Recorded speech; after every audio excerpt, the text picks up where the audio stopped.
Hey, salut tout le monde, nouvelle unboxing, on part sur une de mes gammes favorites, une de mes main collections, c'est tout ce qui est Dark Souls, Elden Ring, Bloodborne, Sekiro, vraiment c'est les Souls de From Software que j'adore.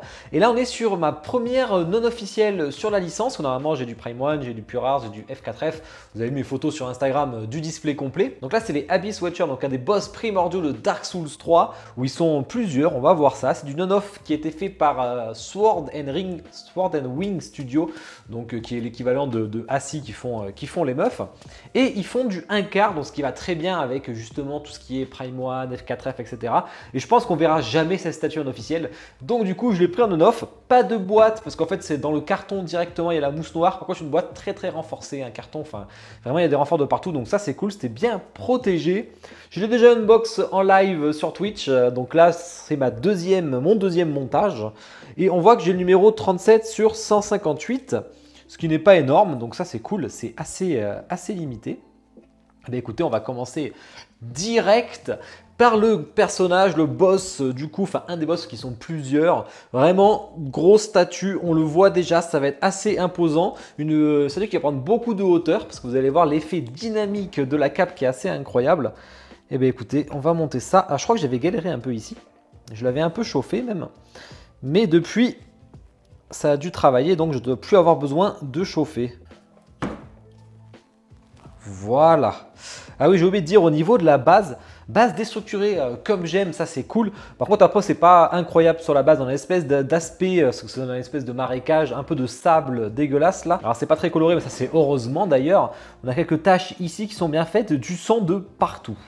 Alors le sang est bien fait, il y a des armes d'ailleurs qui jonchent le sol, il y a des casques, il y a des bouts d'armure des Abyss Watchers. Justement ici on voit qu'on a le casque, ils sont vraiment plusieurs, ils se multiplient, je ne me rappelle plus trop. Hein. Mais il y a du sang de partout, c'est bien fait mais sans plus.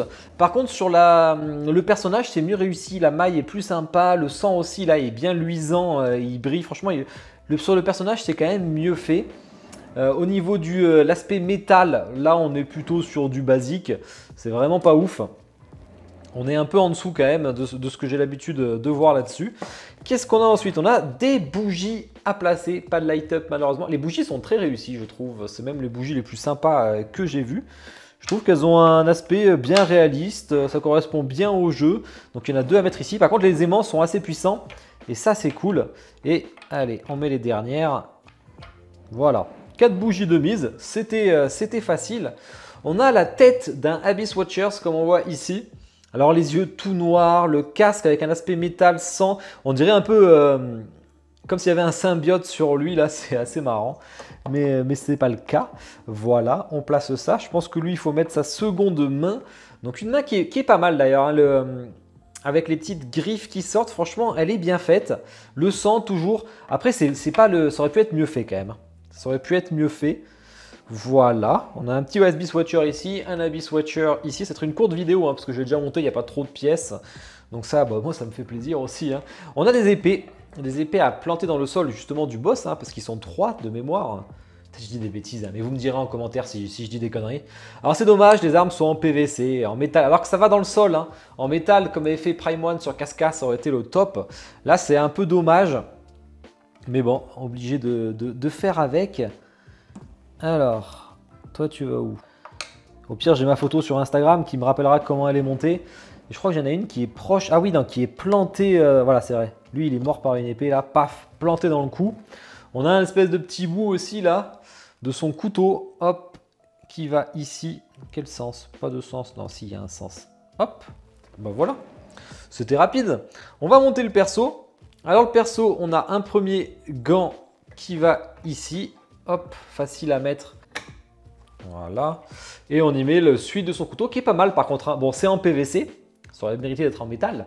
Mais le pain de sang et tout, tu sens que c'est une bonne arme bien rouillée, bien défoncée.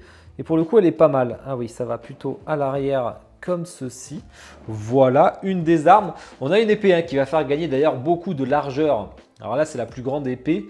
Par contre, en PVC, hein, comme d'hab. Hein, ça, c'est vraiment dommage. Ah oui, le manche, je l'avais laissé, mais en fait, il s'enlève. Ok. Pas de Après, d'à côté, là, en métal, ça aurait été trop lourd. Là, pour le coup, ça tient sans souci.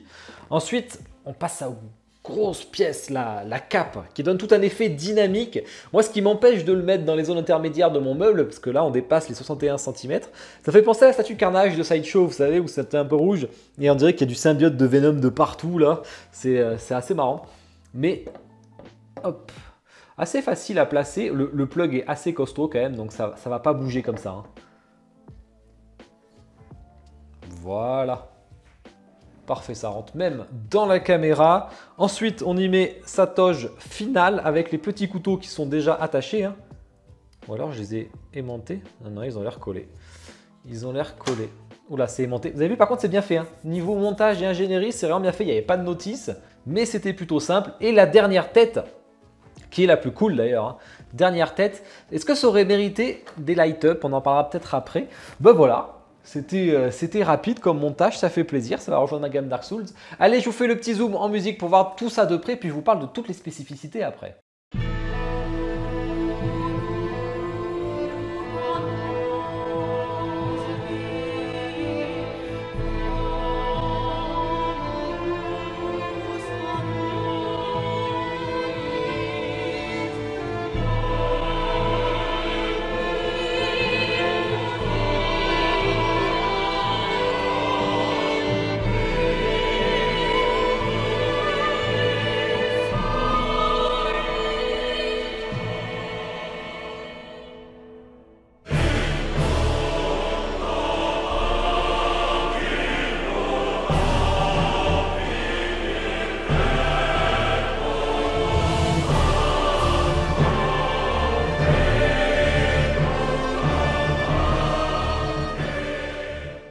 Bon, j'espère que le zoom musique vous a plu. Ils avaient annoncé 72 cm de haut, ce qui est quand même bien costaud. Pour moi, on n'y est pas. Hein. On est à 68 cm. Alors, à moins que c'était la largeur, mais pour le coup, on n'y est pas. Tant mieux. Alors, à moins que ce soit la largeur. Ouais, c'est la largeur. 72 cm, c'est la largeur. Ils avaient annoncé 66. Moi, je suis plus en hauteur. Je suis plus à 68. Ça, c'est sûr. En profondeur, 43 cm. Ça, par contre, ce qui est bien, c'est que c'est assez facile à caser. On est vraiment sur un 42-43, donc ça c'est cool. Le tirage, on a vu qu'il était assez limité, c'est du 1/4, donc assez grande, c'est bien, c'est parce qu'elle match avec toute ma collection Dark Souls, ça c'est bien. Ça permet de mixer les studios et d'avoir le plus de boss possible, parce que c'est mon objectif. Hein. Et je l'avais payé frais de port compris, donc sur FNC pour du non-off comme d'habitude, à 754 €. Par contre, c'est revenu assez cher. C'est-à-dire qu'il y a eu un chip assez costaud dessus, parce que c'est quand même une grosse boîte. Bien que ce soit plutôt léger comme statut. Mais c'est un peu cher pour du non officiel. Après, sur les Souls, moi personnellement, j'étais prêt à le mettre. Je suis un peu en demi-teinte dessus. C'est-à-dire que j'aime beaucoup la statue, j'aime beaucoup le fait d'avoir ce boss, ce qui n'était pas garanti du tout. Par contre, je trouve que la réalisation, elle n'est pas forcément au rendez-vous. Ça manque un petit peu, notamment au niveau de la base, qui n'est pas forcément très belle. Au niveau de tout ce qui est métal et tout, c'est pas l'aspect métal plutôt n'est pas très sympa. Le paint du sang qui mériterait aussi un peu plus de travail. Donc c'est un peu dommage. La cape qui est jolie par contre. Hein. Après, il faut aimer avoir cet effet de cape parce que ça vous rajoute une hauteur de dingue. Alors qu'on aurait pu avoir une cape un peu sur le côté comme ça là, un peu comme mon Arthas justement, et ça permettait de maîtriser tout cela quoi. On regrette les épées en métal, par contre le perso principal heureusement c'est le plus réussi sur la statue et ça c'est cool. Donc bon, je suis content, je sais que j'en aurai pas d'autres, donc du coup je vais la garder. Bon ben j'espère que l'unboxing vous a plu, n'hésitez pas à me le dire en commentaire bien sûr, hein. Dire-moi ce que vous en pensez, likez la vidéo et vous abonner si ce n'est pas déjà fait. Je vous souhaite une bonne soirée, ciao.